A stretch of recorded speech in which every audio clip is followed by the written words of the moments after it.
Poltergeist, una de las películas ochenteras más famosas del cine de terror, ha sido objeto de polémica en los últimos años. Y no hablo del famoso rumor que sostiene que la película está maldita, sino de que hace unos 3 años se confirmó que el director de Poltergeist no fue el acreditado originalmente. Para ponerlos en contexto, en los créditos de Poltergeist podremos encontrar a Tobe Hooper como director, sin embargo, hace unos años se descubrió que en realidad fue Steven Spielberg el que dirigió la cinta. Pero, ¿cómo sabemos esto? Bueno, lo sabemos por 2 elementos. 1, se dice en una entrevista a Zelda Rubinstein, actriz que interpretó a Tangina Barrons en Poltergeist. 2, John Leonetti, hermano del director de fotografía de Poltergeist, confirmó el papel dirigente que tuvo Spielberg en un podcast donde es entrevistado.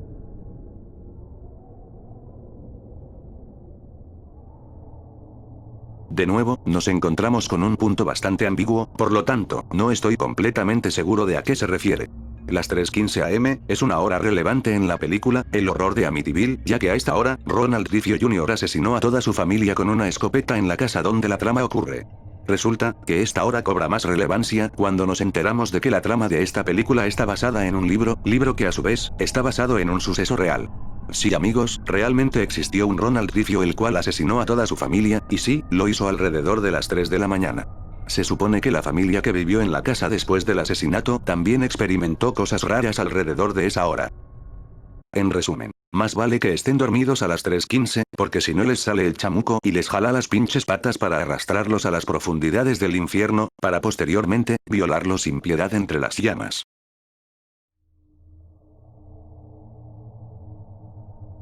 Cuando estaba investigando acerca de este punto, no supe a qué se refería exactamente, pero después de un par de búsquedas en Google, me enteré de que se refiere a Leprechaun, el duende protagonista de una película de terror homónima, estrenada en 1993, la cual tiene un estilo bastante similar al de la saga de Chucky. Sin embargo, cuando buscas más acerca de esta supuesta película, nos enteramos de algo terrible. Que no existe. Varias wikis nos mienten acerca de la existencia de esta película, como por ejemplo, esta, que dice que Leprechaun contra Chucky se estrenó en 2006 y fue dirigida por Ron Millau, o esta otra que declara que fue estrenada en 2014, sin embargo, no hay ningún metraje de esta película que pruebe su existencia y tampoco podremos ver aparición de ella en la filmografía de Ron Millau. Solo podremos encontrar historias de este hipotético enfrentamiento hechas por fans, o montajes medio culeros donde se trata de recrear lo que podría pasar si esta idea se hiciera realidad.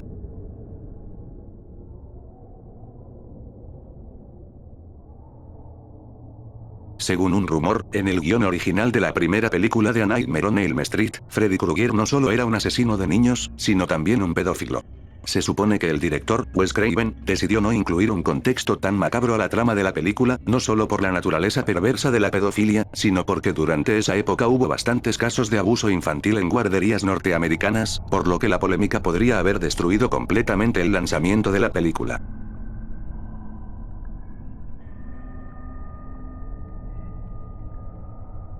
Durante el rodaje de la película, Los pájaros, dirigida por el eminente Alfred Hitchcock, se rodaron varias escenas en la Potter Schoolhouse.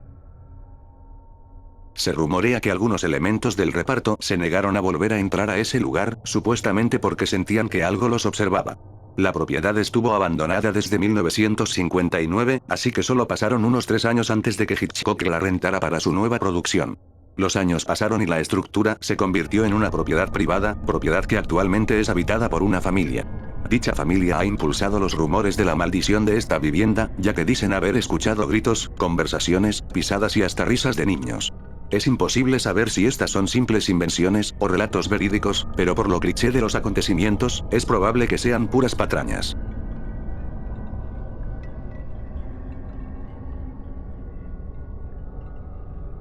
Les tengo que ser sincero, ni puta idea de qué habla este punto. No es por ofender al creador del iceberg, pero realmente hay varios datos que tienen títulos ambiguos y confusos. Busqué por más de 1 hora, sin embargo, no logré encontrar nada que estuviera relacionado con esto. En ninguna de las películas de esta saga, ni siquiera en los remakes, se presenta algo parecido. Así que solo hay de 3. 1, este dato es una mamada. 2, este dato es una mamada. O 3, es un dato extremadamente desconocido.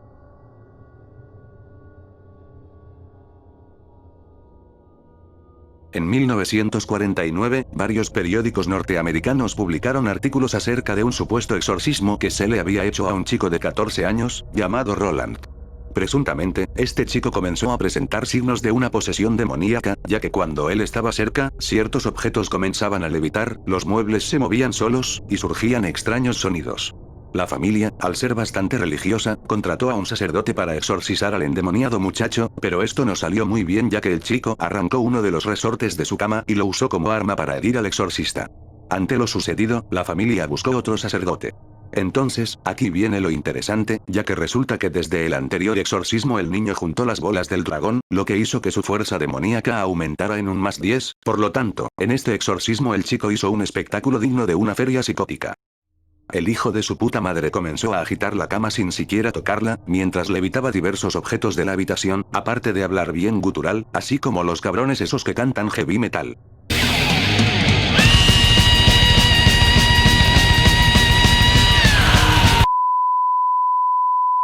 Supuestamente, este exorcismo sí funcionó, aparte de que estuvo presenciado por 48 testigos. Esta historia cobró más fama cuando el autor William Peter Blatty se inspiró en este supuesto exorcismo para escribir la famosa novela, El Exorcista, que luego daría pauta a la creación de una de las películas más famosas de la historia. Sin embargo, este supuesto exorcismo es un suceso basado en puros rumores, por lo tanto, casi ningún acontecimiento de esta historia ha sido probado realmente. De acuerdo al escritor Mark Opsasnik, el chico solo era un abusador muy inteligente que logró asustar por medio de trucos baratos a muchos de sus familiares y amigos. Este caso se resume en la siguiente frase. Para los psiquiatras, Rob Doe sufría de una enfermedad mental. Para los sacerdotes, este era un caso de posesión demoníaca. Para los escritores y productores de películas, esta fue una gran historia a la que explotar con fines monetarios.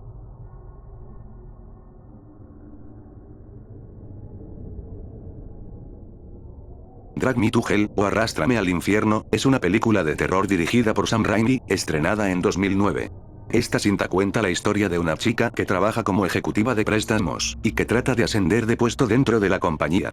Su jefe, le dice que para ser promovida necesita demostrar su capacidad para afrontar situaciones difíciles. Entonces llega una ruca, que le pide a esta chica una extensión de su pago de hipoteca, sin embargo, para demostrarle a su jefe su dureza, la culera le dice, Nel, ya valiste verga pinche ruquita. Aún ante las súplicas de la pobre anciana, la zorra esta se niega, y pide a seguridad que echen a la vieja pa' fuera. Entonces, en el estacionamiento, viene la ruca bien encabronada y termina haciéndole una maldición a la pinche arpía para que aprenda a respetar a sus mayores.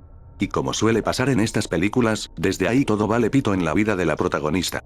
Como algunos ya habrán intuido, esta teoría plantea que la trama de la película es una alegoría de un severo trastorno alimenticio, que en este caso tendría la protagonista.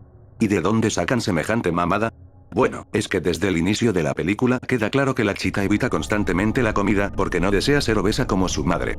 Entonces, esta teoría dice que todos los sucesos paranormales que suceden después de la supuesta maldición que le hizo la anciana, son alucinaciones causadas por falta de alimentación. La teoría se refuerza cuando cada vez que vemos comida en pantalla, la chica es atacada por el espíritu de la maldición. Vómitos, sueños metafóricos, el aspecto de la anciana como alegoría del trastorno, entre otros detalles sutiles, hacen que esta teoría salga de la categoría, mamada pendeja, y entre a la categoría, interesante.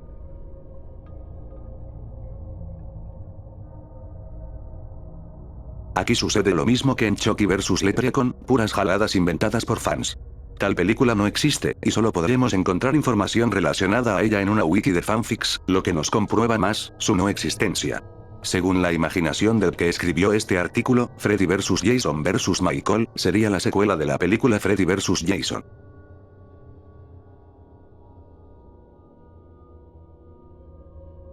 Este es un dato extremadamente similar al que vimos en la segunda parte, ya que se habla del mismo director, y del mismo tipo de cameo.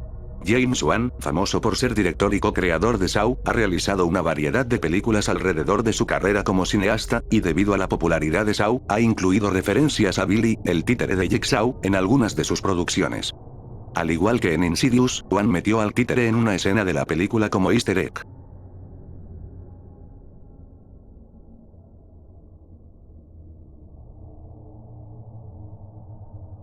En una escena de la película, La novia de Chucky, podremos ver la máscara de Michael Myers, los guantes de Freddy Krueger, la máscara de Jason Voorhees, y la motosierra de Leatherface, una clara referencia a los personajes más importantes del cine de horror.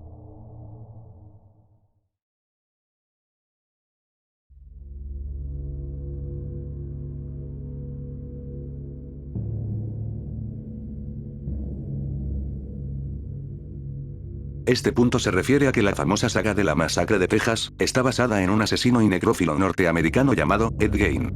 En 1957, cuando la policía investigaba la desaparición de una mujer llamada Bernice Worden, Gein era considerado sospechoso, así que la policía tuvo que investigar en su casa. Y oh sorpresa.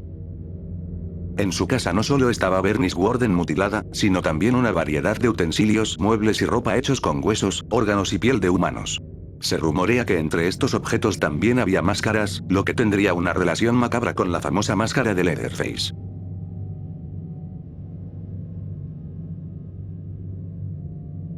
The Blob es una película de horror independiente estrenada en 1958, donde una especie de gelatina morada aterroriza a los habitantes de un pueblo en Pensilvania.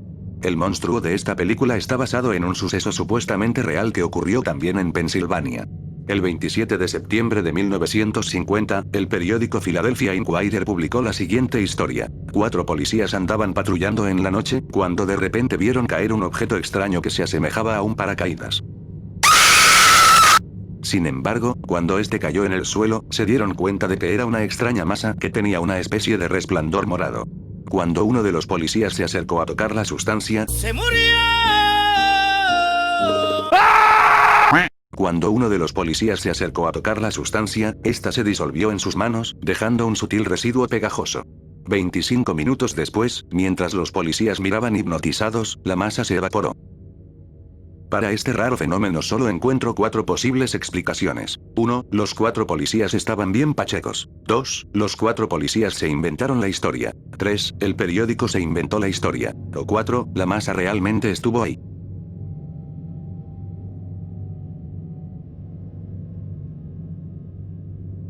Esta versión cinematográfica de Drácula es una de las más importantes de la historia, ya que es la que popularizó al famoso conde, gracias a la interpretación de Bela Lugosi. Sin duda, el Drácula de esta película es uno de los más memorables, a tal punto que se convirtió en un ícono de la cultura popular.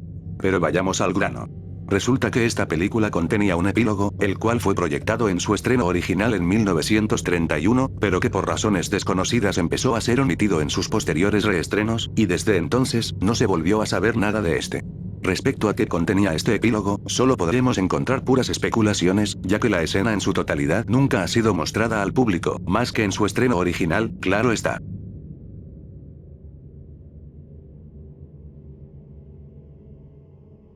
Go and Get It es una película muda de horror comedia de 1920, que trata acerca de un hombre mono asesino, engendro resultante de un horrendo experimento científico donde se trasplantó el cerebro de un psicópata al cuerpo de un gorila. Supuestamente, la película tuvo buena recepción en su época e incluso logró adquirir cierta fama, sin embargo, por razones desconocidas, esta película fue considerada perdida durante muchos años, hasta que en 2017 los carretes de la película fueron encontrados en el archivo cinematográfico, Cineteca Italiana. Aún así, esta información es difusa y poco precisa, aparte de que la película no ha vuelto a ser mostrada al público, por lo que todavía se considera lost media.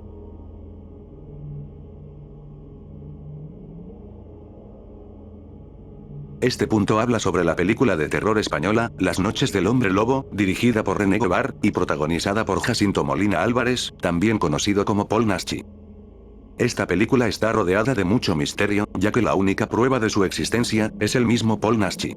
Este actor español parece ser el único que se ha acordado de la existencia de esta película, ya que, reitero, la única razón de que sepamos que esta existe es él mismo. La información de esta supuesta película es tan, pero tan escasa, que es una suerte que tan siquiera conozcamos el nombre del director, que según Paul Naschy, fue asesinado una semana después de que la cinta fuera mandada al laboratorio para procesarse. Y para añadirle más misterio, no se sabe nada del reparto mencionado por Paul, ni tampoco hay registros de un director llamado René Gobar, así que se sospecha que esta película fue enteramente inventada por Naschy, ya que hasta ahora no se ha encontrado ninguna prueba convincente de su existencia.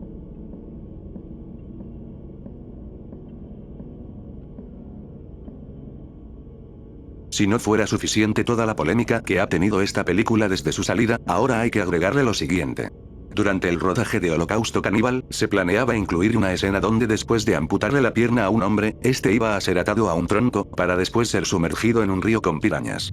Ya se imaginarán la escena perversa y llena de gore que el director tenía en mente, sin embargo, esta escena nunca salió a la luz, no por ser inmensamente violenta, sino porque nunca se logró el efecto deseado. El director esperaba que las pirañas devoraran sin piedad al cuerpo falso, sin embargo, estas se engancharon de forma relajada a la carne, por lo tanto, no se logró el efecto violento y aterrador que se requería para esta escena. Aparte de esto, la cámara especial para el agua tuvo algunos fallos durante las pruebas de rodaje, así que esta escena fue descartada totalmente del corte final.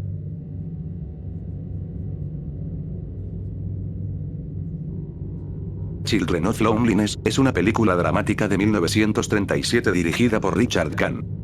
¿Y qué tiene de especial esta película?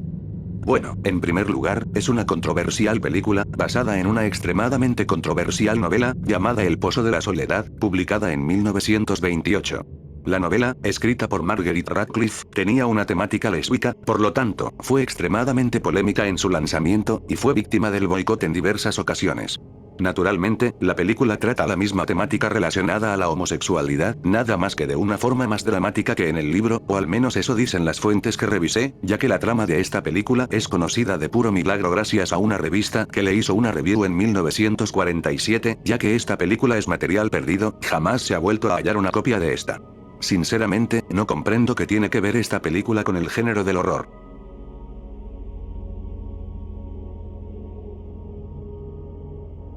Este es un dato bastante curioso, pero de nuevo, nada relacionado con la temática del iceberg. Sí, existió Batman Drácula, y ¿quién podría estar involucrado en tan demente proyecto, más que el excéntrico artista, Andy Warhol? El muy cabrón realizó su propia película de Batman, sin el permiso de DC Comics, e incluso se atrevió a proyectarla en algunas ocasiones durante sus exhibiciones artísticas, hasta que la compañía le prohibió continuar. Lamentablemente, esta surrealista cinta está parcialmente perdida, ya que solo hay algunos fragmentos en ínfima calidad.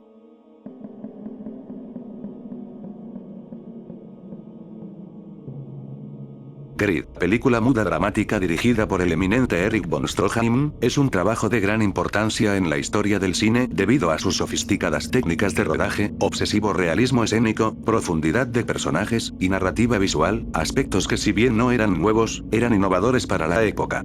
Y si estos aspectos no hicieran bastante importante a esta obra, todavía debemos agregar que la película también es legendaria por su larguísima duración, superando las 7 horas en su corte original.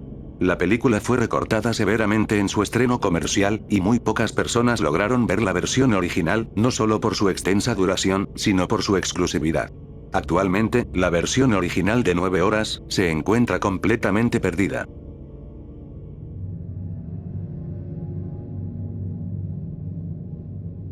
Il monstruo di Frankenstein es la tercera adaptación cinematográfica de la legendaria novela Frankenstein de Mary Shelley.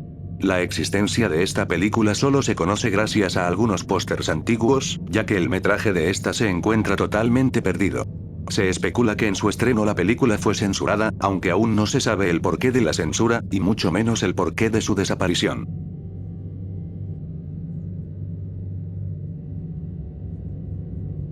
The First Man in the Moon es una película de ciencia ficción inglesa estrenada en 1964, basada en la novela homónima de Herbert George Wells, publicada en 1901. Esta película no tiene mucho de especial, más que el hecho de que se usó la técnica stop motion para su realización. Más allá del aspecto bizarro de los primitivos efectos especiales, sigo sin ver la razón de haber incluido este film en un iceberg de películas de horror.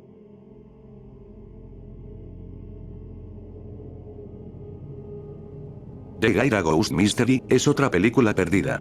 Esta está basada en los sucesos supuestamente reales de una familia que veía su casa constantemente atacada por sonidos de piedras y fuertes golpes de origen inexplicable. La información acerca de este film es extremadamente escasa, y personalmente creo que la historia de John Cosgrove, director, productor, escritor y actor de esta película, es más interesante y perturbadora que la trama de la cinta en sí. Y es que según la Wikipedia, este pobre hombre vivió una vida de mierda.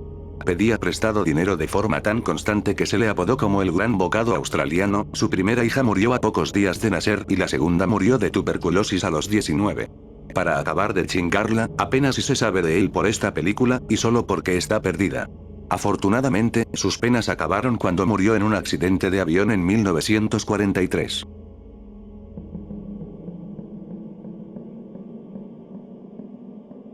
Zombie Hunger es una serie de 2 cortos creados por el director Richard Kern.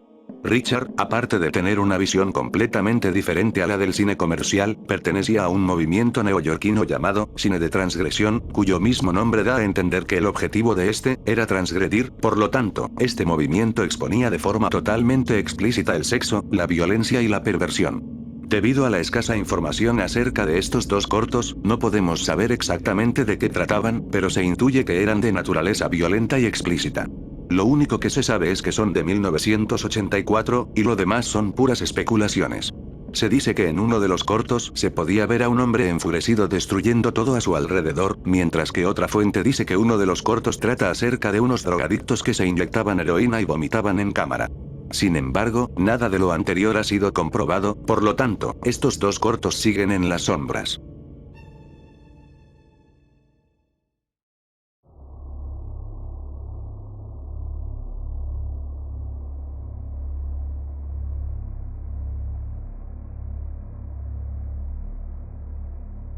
Víctor Salva es un director pederasta, conocido por haber dirigido la película de terror, Jeepers Creepers, de 2001. Pero su polémica se remonta muchos años atrás antes del lanzamiento de esta película. Mientras este elaboraba su película debut en 1989, abusó sexualmente de Nathan Forrest Winters, muchacho que en ese entonces no solo era parte del elenco de la película, sino que contaba con 12 años. Y si esto no fuera suficientemente enfermo como para asquear a cualquiera, entonces ahora hay que saber que estos horribles abusos fueron grabados.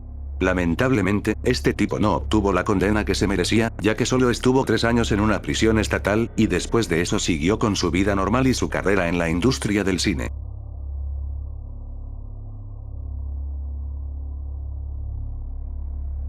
Como muchos amantes del cine de horror sabrán, Poltergeist es una cinta polémica, no precisamente por su contenido, sino por los sucesos que rodearon la película, iniciando por la muerte de varios actores, después de haber participado en la película.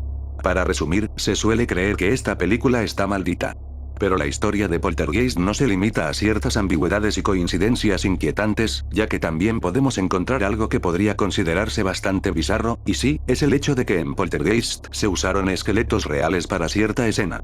Por lo que se sabe, los esqueletos reales no fueron precisamente usados para mayor realismo, sino porque elaborar esqueletos sintéticos era más costoso que conseguir unos reales. Naturalmente, los esqueletos fueron arreglados en la escena para que parecieran cadáveres en descomposición, sin embargo, sigue siendo un poco inquietante saber que estos eran completamente reales.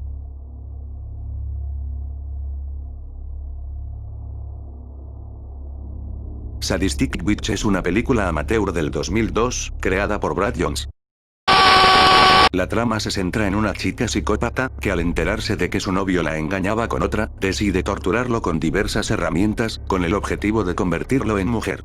Según su propio creador, la película era bastante gráfica e involucraba escenas con fetiches raros, como la coprofagia. Lamentablemente, o afortunadamente, la película fue robada junto a una colección de otras películas, por lo tanto, es material perdido. Hasta ahora no hay ningún fragmento ni nada que compruebe su existencia, más que las palabras de su propio creador.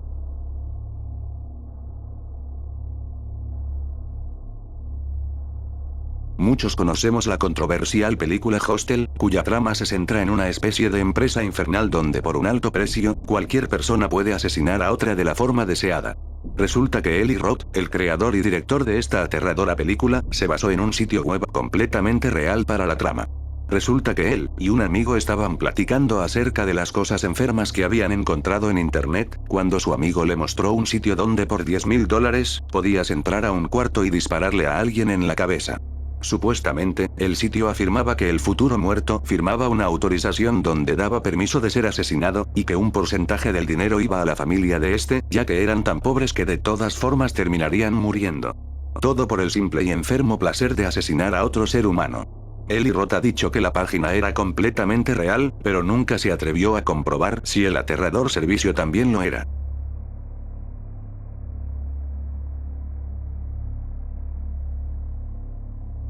Casi todo el mundo conoce al extraterrestre de la saga Alien, sin embargo, no todos saben que la cabeza de este fue hecha a partir de cráneos humanos. El artista Hans Ruediger solicitó cráneos reales para formar el diseño de la criatura de Alien, así que la producción le consiguió 3 hermosos cráneos, supuestamente puestos a disposición con fines médicos. De hecho, estos estaban tan intactos y bien conservados, que Dan O'Bannon sospechó de su origen, y ha llegado a expresar que probablemente, estos podrían haber estado relacionados con alguna actividad ilegal.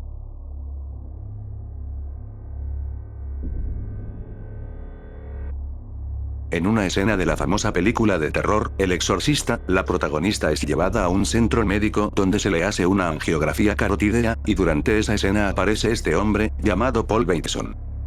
Durante el rodaje de la película, el sujeto en cuestión era un técnico en radiología. Sin embargo, más tarde, en 1977, Paul Bateson apareció en múltiples periódicos y medios de comunicación, no por haber aparecido en la película más famosa de la historia del cine de terror, sino por haber asesinado a sangre fría a Addison Merrill, crítico de cine, y conocido de Bateson. Ambos se juntaron a beber y a consumir drogas durante una noche, tuvieron relaciones sexuales, y a la mañana siguiente, Bateson lo apuñaló hasta matarlo. Cuando fue arrestado, confesó haber asesinado a 6 personas más.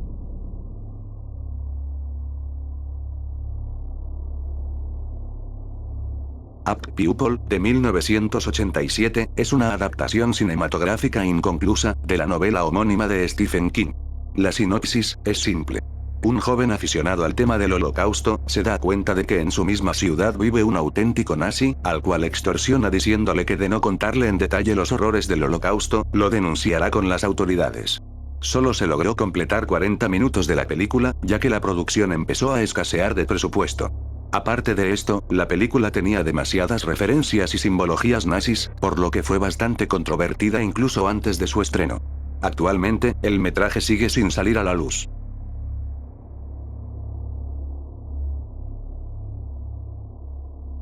Ed y Lorraine Warren, también conocidos como los Warren, fueron unos supuestos investigadores paranormales, que a través del tiempo fueron adquiriendo fama, hasta tal punto, que han sido referenciados en algunas películas de terror famosas, por ejemplo, en la saga de El Conjuro y Annabelle.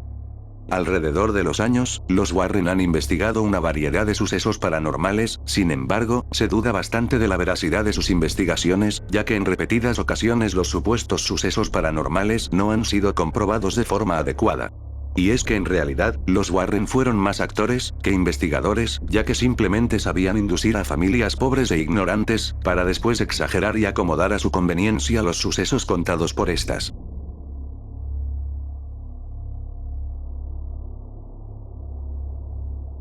Susan Capper era una chica de 16 años que fue secuestrada, torturada y asesinada por 6 personas en Reino Unido. Susan Capper frecuentaba ir a la casa de Jean Powell, la cual era su amiga. Los padres de Susan constantemente se quejaban de que fuera allí, ya que era un lugar donde se rumoreaba que en las fiestas, los jóvenes tenían sexo y se drogaban. Sin embargo, la muchacha insistía en ir, aun considerando que también solían maltratarla allí. Un día la chica asistió a la casa de Jean, pero de la nada, y por razones poco convincentes, le pusieron una bolsa de plástico en la cabeza, para después ser golpeada por el ex esposo de su supuesta amiga. Lo que siguió durante los días próximos, fue un infierno para Susan. La chica fue torturada de formas horribles, empezó siendo golpeada con cinturones y pedazos de madera, después fue obligada a afeitarse el vello púbico, se le inyectaron drogas, la quemaron con cigarrillos, le ponían música a niveles dañinos a través de unos audífonos y le arrancaron dientes con pinzas. Bernadette McNeely, una de las asesinas, comenzaba cada sesión de tortura con la frase, "Chucky viene a jugar", oración que por sí sola hacía gritar de terror a Susan. Después de 7 días de horror, los asesinos decidieron deshacerse de Susan, para evitar líos con la policía, ya que para ese entonces, su familia tendría que estar preocupada por ella. Viajaron 25 kilómetros solo para dejar abandonada a Susan cerca de una carretera, no sin antes vaciarle gasolina y prenderle fuego. Por más asombroso que parezca, la chica no murió allí, y logró ser encontrada por un hombre que se dirigía a su trabajo. Días después, la chica murió en el hospital debido a los severos daños de las quemaduras.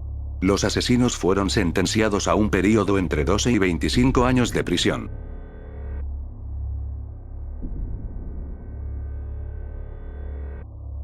Aunque no es un tema muy conocido, El Resplandor, la famosa película de terror del grandioso Stanley Kubrick, tuvo algunas escenas eliminadas.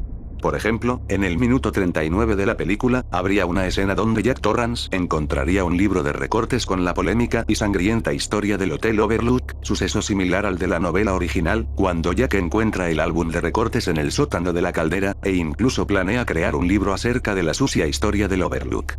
En el minuto 84, al terminar su famosa conversación con el barman, Jack Torrance miraría el espejo del salón, solo para encontrárselo repleto de cadáveres, algunos cubiertos de sangre, y otros con cuchillos enterrados. Los esqueletos utilizados para esta escena fueron completamente reales, e incluso pueden ser vistos en el corte final. Otra escena cambiada severamente fue la muerte de Dick Halloran, que iba a ser mucho más sangrienta, ya que Jack cortaría su cabeza con el hacha, y después de que cayera al suelo, seguiría mutilándolo. Pero lo más interesante, es el epílogo eliminado por Kubrick.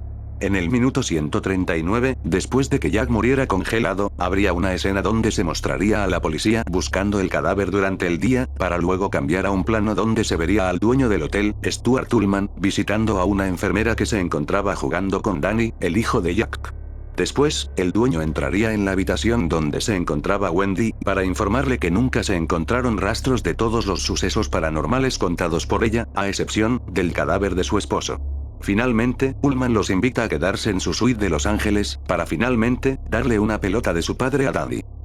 Después de este segmento, seguiría el último plano que todos conocemos. Supuestamente, Kubrick recortó esta escena debido a la indiferente reacción de la audiencia en las proyecciones donde esta fue incluida.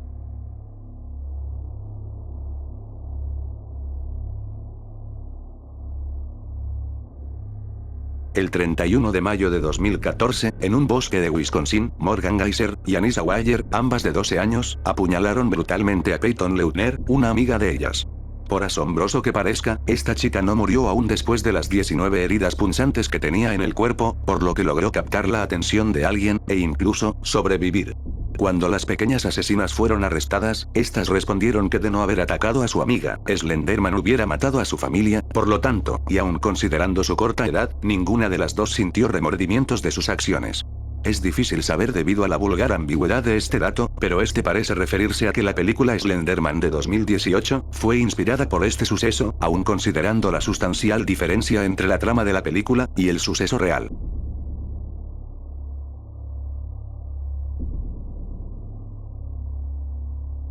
Sí, por más raro que parezca. En la década del 2000, los fanáticos del cine de horror casi logran ver uno de los enfrentamientos más épicos e inusuales entre estos dos personajes de horror.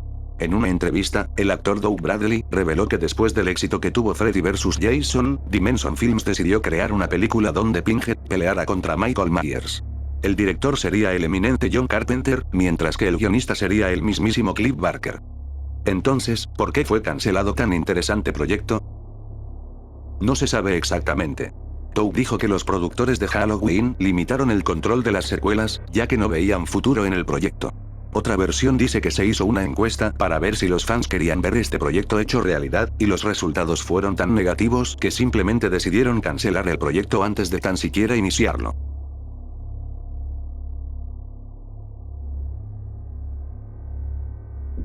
Sí, querida audiencia. Nuestro arácnido favorito pudo haber tenido su propia película de terror en los 80, por el simple hecho de que una empresa llamada Canon Films pagó cierta cantidad a Marvel Comics con el objetivo de crear una película del Hombre Araña. Sin embargo, Stan Lee no permitió esto, ya que la trama fue severamente cambiada, aparte de que el Spider-Man de esta película sería más un mutante bizarro y depresivo que un superhéroe. Según se dice, la película iba a ser dirigida por el famoso Toby Hooper, y la trama seguiría al Dr. Sork, que en cierto momento de la película convertiría a Peter Parker en un mutante mitad araña, mitad humano, y que por su horrible aspecto termina huyendo de la sociedad y convirtiéndose en un monstruo. Finalmente, como dije antes, el proyecto nunca se realizó debido a que Stan Lee se opuso a este.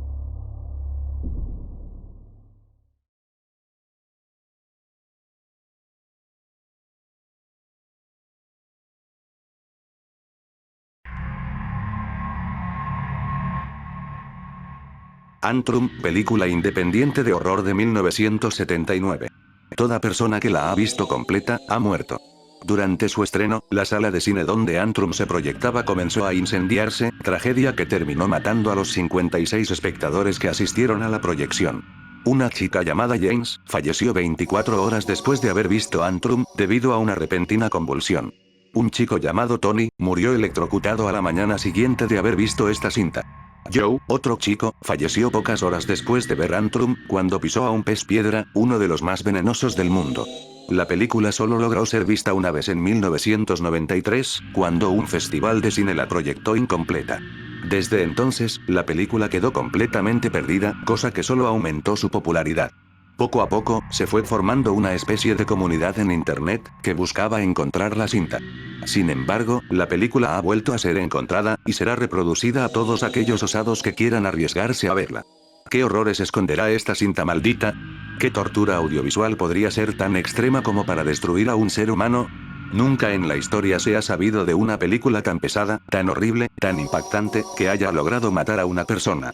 Pero sin duda alguna, lo más lamentable, lo más terrorífico, lo que no solo me ha hecho perder la fe en la humanidad, sino en la misma existencia, es, que la historia que acabo de contarles es completamente falsa. Todo lo que dije anteriormente forma parte de la trama de un falso documental estrenado hace un par de años, con el mismo nombre, Antrum. Es pura ficción. Antrum es tan real como el Necronomicon.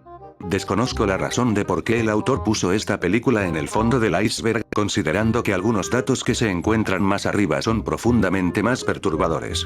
Sin dudas, Antrum es una película interesante, pero uno se espera algo realmente aterrador en un jodido iceberg tan pinche largo, y que aparte, lleva la palabra horror en el título.